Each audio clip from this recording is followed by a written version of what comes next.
النهارده هنعمل حاجه لذيذه، حاجه جميله، سكر زي العسل كده، بسيطه خالص ومن غير اي مجهود ومن غير اي تعقيدات ومن غير اي حاجه خالص عندك. خلاص، من ابسط حاجه عندك في البيت هتقدري تعمليها. يلا بينا نبدا واعرفكم هنعمل ايه. اللي انا عملته ده طواجن مكرونه، السكر القمر ده طواجن مكرونه. يلا بينا نبدا ونشوف هنعمل ايه. يلا يا عسلات، ما تمشوش وتقفلوا الفيديو عشان هتشوفوا تكات وحاجات حلوه جدا، بسيطه جدا خالص، بس فيها حاجات هتفيدك جدا. يلا بينا وندخل في الفيديو بتاعنا على طول. نعمل وصفه جميله جدا، هنعمل احلى طواجن على طول باسهل طريقه. هننزل، حطيت الماده الدهنيه بتاعتي خلاص، ونزلت عليها ببصلايه هتتدبل كده بس، وهقول لك ونكمل احنا بنعمل ايه. هفضل اقلب فيها. انا البصله بتاعتي زي ما قلت لكم عايزه ادبلها بس حاجه بسيطه. هنزل عليها بقى ببقيه المكونات بتاعتي اشوحهم مع بعض. انا عندي كوستين مبشورين، عندي جزرتين مبشورين، حته فرخه كانت عندي في التلاجة فرمتها خلاص، قرنين فلفل عشان انا بحبها حار خلاص. هنزل بالفراخ بتاعتي، وهنزل ببقيه الخضار بتاعي، نقلبهم مع بعض خلاص.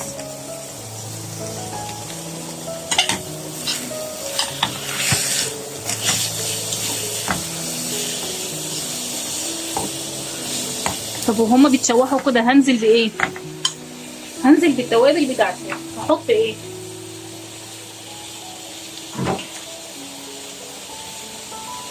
معلقه بهارات،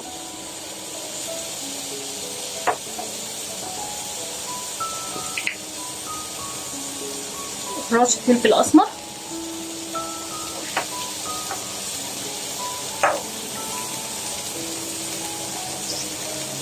نص معلقه كمون، الملح بتاعي.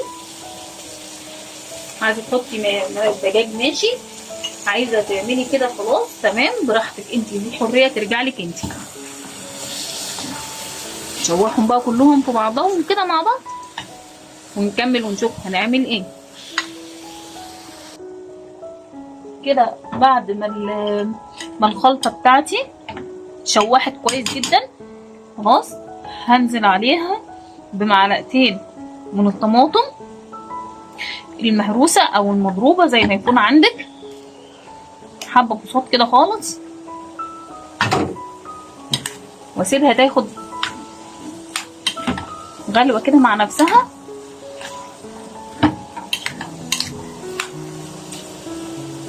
خلاص كده خلاص معايا. هبدأ اطلعها طبق واسيب الحله بتاعتي.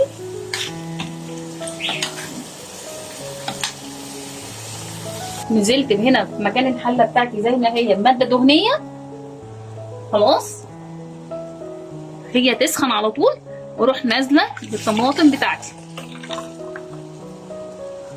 بس كده. هسيبها بقى تتسبك، مش هحط لها اي حاجه خالص دلوقتي، تغلي غلوتين وهقول لكم هنعمل ايه. انا مش عايزه اسهل من كده. الطماطم بتاعتي بعد ما غلت هنبدا نعمل ايه. هنحط الملح بتاعنا،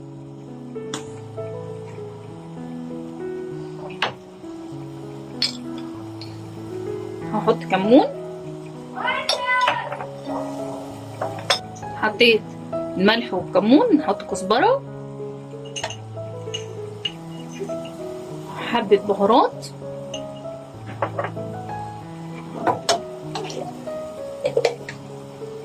خلاص.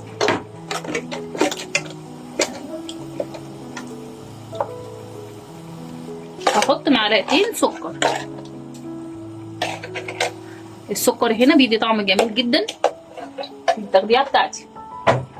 انا مش هعملها، مش عايزاها يابسه، انا عايزاها القوام ده. شايفين القوام ده؟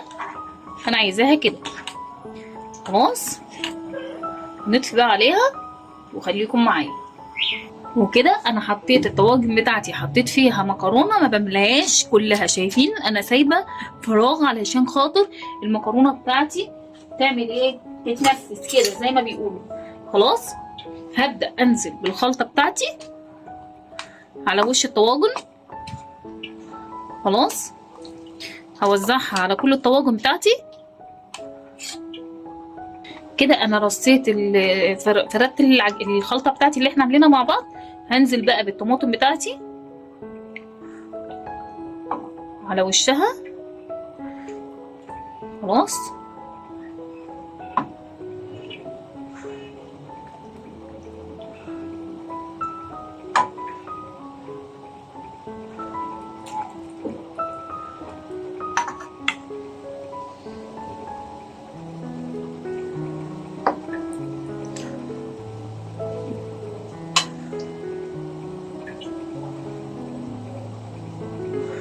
ما تقلقيش من الطماطم بتاعتك خالص.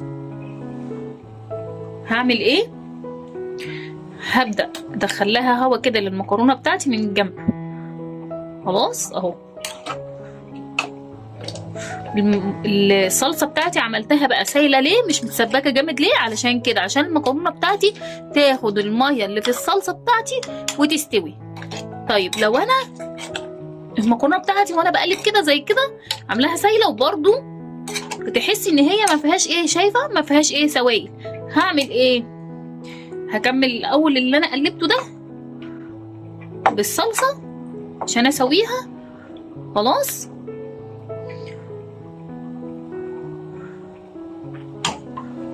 وهنزل بحبه ميه سخنين، ميه سخنه، ما ينفعش اي ميه ايه، ميه سخنه زي ما انتوا شايفين كده. خلاص دخلهم بقى الفرن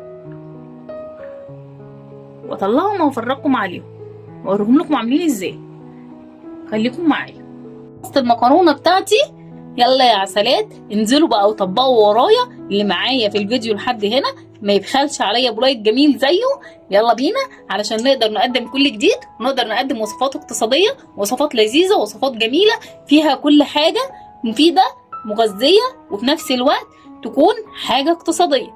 يلا حبايبي طبقوا، وهسيب لكم اللينك الفيسبوك في صندوق الوصف، وادخلوا ونعملوا الوصفات بتاعتي ونزلوا لي في الكومنتات. يلا بينا وطبقوا واشتغلوا على طول. انا دلوقتي هقفل معاكم، بس قبل ما اقفل لايك وشير وسبسكرايب وكومنت جميل منكم حلو زي قلوبكم البيضه، واسيبكم في رعايه الله، واشوفكم في فيديو جديد ان شاء الله بوصفه اقتصاديه اقل واحسن واجمل. مع السلامه.